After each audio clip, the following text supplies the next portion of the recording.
Welcome everyone to Time for BL. It's where I usually try to already have a show with everything written up as far as how I feel about the show, what I like about the show, or movie or book.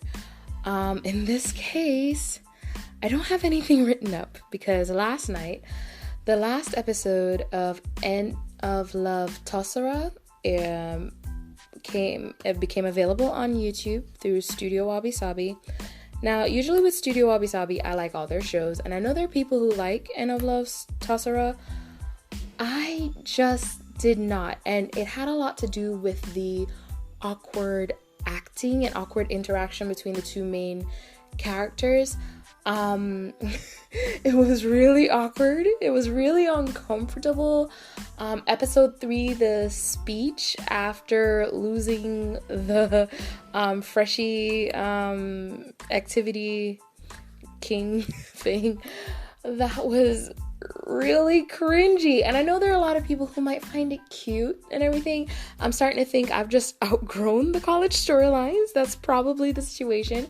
But I don't even think it's that, because I have been watching Why Are You, the series, and I watched Until We Meet Again, the series, and I was able to enjoy both of those shows for what it was, for their, be it the storyline, the acting, the production value. There was always something there that I could enjoy. With End of Love Tossara, let's start with good things. I felt like the cast that played P-Bar's friends, they definitely were very expressive. The girl that played Yiwa, I actually did like her. I liked the little coyness that she had, like, ooh, yeah, he's not flirting with me. Like that I liked that. I'm trying to find something else that was good. Bean can swim. Oh God. I'm really trying, I promise.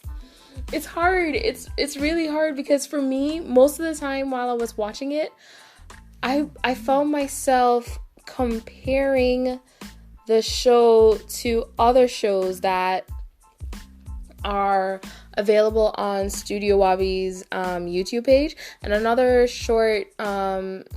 limited series that they had was Two-ish, and I enjoyed Two-ish a lot. I really loved it. I thought it was just really cute, this really cute story about, a couple. They've both left college. One is now in the working field. The other one is still trying to find a job, and how that has kind of changed up their dynamics a little bit. And also it showed, when you're comfortable in a relationship, or you've gotten to that point in the relationship where you don't have the need to be cute anymore. Like, that was me and my husband. Like, right away we were just like, this is good. We're comfy. I don't care if you see me without makeup. Let's do this. And it, even though it was a, limited series, it didn't have like the higher quality production that like Until We Meet Again and Love by Chance had. It was still really good and really fun to watch, and the storyline was easy to watch. End of Love Tossara was so awkward, and for the most part I can look past syncing problems with subtitles. I just try my best to try and follow along, but I tried to look past the syncing problems. I was like, alright, just don't focus on that first part of the episode. There's a little syncing problem with the subtitles, just be patient with it, they'll fix it. The first episode has been out for 3 weeks, 4 weeks, and there's still syncing problems. Like, they're not getting back to that, are they? And I've given up on trying to follow along on the first episode. I try to rewatch all the episodes so that I could see if maybe there's something I missed that was really good. I couldn't even get past the first episode when I was rewatching because I was just like, this is so cringy. And it's not even cringy because I can't fully blame the actors for the cringiness. I don't feel like it's their fault. I feel like it's the production quality. I feel like it's the like maybe I don't know if they had an acting coach for them to meet with, because like Why Are You the series had a lot of actors on there who this was their first time acting, and in a lot of cases you can tell this was their first time on screen. But you could also tell with the production value and everything that they did get some good training and they're trying their best. They're really, doing it their thing. But in this, I don't know if they got acting training or not. For example, the scene where I think it was a bookstore, Gunn for most of that episode just had his hands in one place. He looked like a cyborg. Every time they sat down for a meal, same thing. Gunn just looks like a cyborg. His hands are just in one place, never moving, and he is delivering his lines. It's like he was trying to focus on I don't know how to deliver the line and not focusing on the fact that there's still like body, like think of when you speak to someone, when you are having a conversation, there's a lot going on with your body as well. You're sometimes moving your hands, there's different gestures that you make. Body language is a part of communication, and I think the biggest problem was with Gunn, we weren't getting much body language. Like there really wasn't much body language coming from him. Bar, the guy who played Bar, I felt like he did a better job of the two. He really was trying to work on his facial expressions, and I could tell. He still had a very I am indifferent facial expression for most of it, but I could tell that he really was trying to work on his facial expressions and just conveying exactly how he feels through his different looks. But he for the most part had just one look. I mean just one look for most of it. I don't even know. I try it's just, I really tried so hard to like this because I love Studio Wabi Sabi. I love everything they put out, but this was just the production. Okay, so the final scene, and I guess I didn't say spoiler alert, but spoiler alert.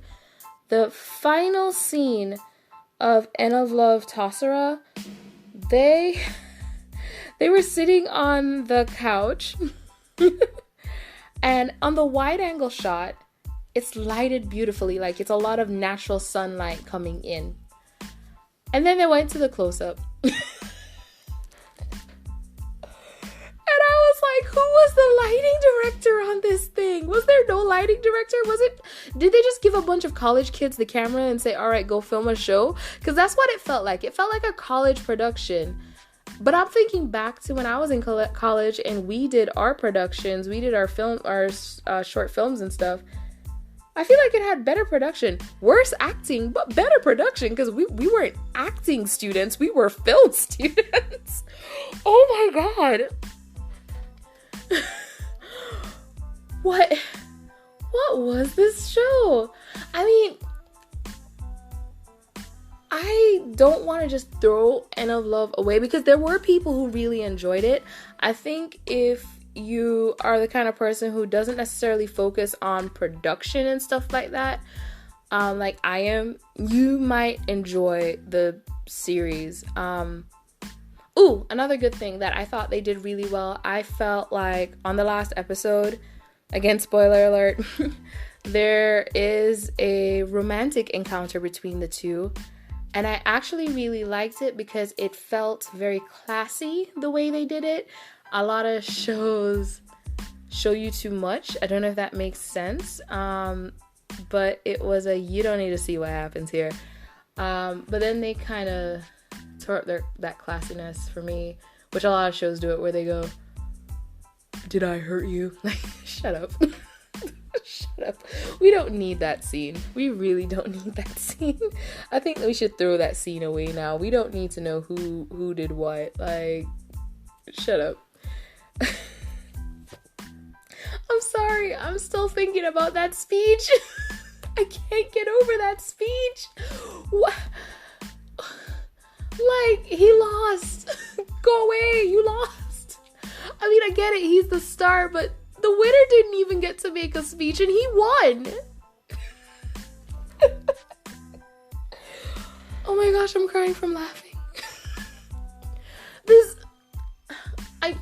I want to give End of Love a chance. I think End of Love Mechanics is the next one to come out, and then was it Love Story is coming out after. I definitely want to keep watching because maybe the production and the acting and everything gets better with each series, hopefully. But I'm not gonna lie, a little bit there while I was watching it, I was going, this feels like a Wattpad story written by a 13-year-old. I feel bad for saying that, but that's how I felt in that moment, like just reading some of the dialogue, like, what is this? And at the same time, maybe it's the translation that is off, because that can happen as well. So maybe it's a translation issue. Maybe. But jeez. I'm gonna give Studio Wabi Sabi a pass on End of Love. And this is why. You know, while doing End of Love, they of course, I'm sure, were working on Until We Meet Again. So Until We Meet Again, the series probably had the better production crews and everything, because this is going to be their 17 episode series. It has a very serious topic in there when it comes to suicide. And they talk about reincarnation and all that stuff. So they probably had to, and of course they had the storyline of the past. And that takes place in like the 80s, I believe it is. That wasn't necessarily clear. I feel like they should have like changed, oh gosh, I can't even remember terms. I haven't done editing in video editing in that long, but I feel like the way they shot the storyline of the past, like maybe putting a different oh gosh, what is that word again? Just coloring, changing the coloring of the past storyline with the future storyline, maybe that would have helped separate it. I think that was my only gripe with Until We Meet Again, the series. Because I thought it was still beautiful. But so maybe they put so much of the budget into that because Nissan was one of their sponsors, and Lay's potato chips. And I'm not lying, after I watched that, I wanted to eat some Lay's. Not even a joke. I was like, I should go get some Lay's. Get my husband to kiss me while I have Lay's in my mouth. Steal my chips. But you know, maybe they put so much of the production cost into Until We Meet Again, the series, so End of Love kind of just became a side thing, like just a small project, just so that they had something to come out after Until We Meet Again, the series. I don't know, I just feel like there's, oh god. Well, you know what? If you love the series, I'm not going to knock you on that. I can see why some people might enjoy the series, because you can just look at something and watch it for what it is. There are shows that I can just sit down, I just watch it for what it is, and I don't focus on the stuff I usually focus on. But for me, that's usually kids series. I have younger sisters, so for my whole life it was me going, I'm not even going to question this show, let's just watch. I'll just watch it because it's on and you want to watch it. But yeah, there's shows that I can watch and just no questions to it, just watch it for what it is. And you know, that could be the situation with End of Love as well, and people might just really love it because they read the novel and they're just happy to see an adaptation of the novel. And I can see that as well. There's people who love being able to get a visual adaptation of their novels. I understand that, and you know, I'm not going to knock that. But for me personally, I just felt like it was just so awkward. And again, it might be my age. I might just be too old for series like this anymore. I don't know. But definitely production value, I'm not going to rate it that high on production value. I'm not going to rate it that high on the acting, because I feel like they could have done a little bit more acting classes with these guys. Honestly, they needed just a tad more acting classes, just a tad more. But as far as storyline, on paper, the storyline, the whole idea of, you know, this younger student who is in love with the older student and wants just a chance to flirt with him and get to know him, and hopefully, you know, they date. I will rate that storyline, like the storyline itself on paper, I'd give it a 7. I'll give it a 7.5. I'll give it a 7.5. Actually, no, I'll go a little higher. I'll give it an 8.5. I'll give it an 8.5 because that's, I mean, it's not necessarily an original storyline, but it can be an entertaining storyline once it's done correctly. I don't know. I think the next time I watch End of Love Tossara, I'm gonna need some rosé while I watch it. Now, as far as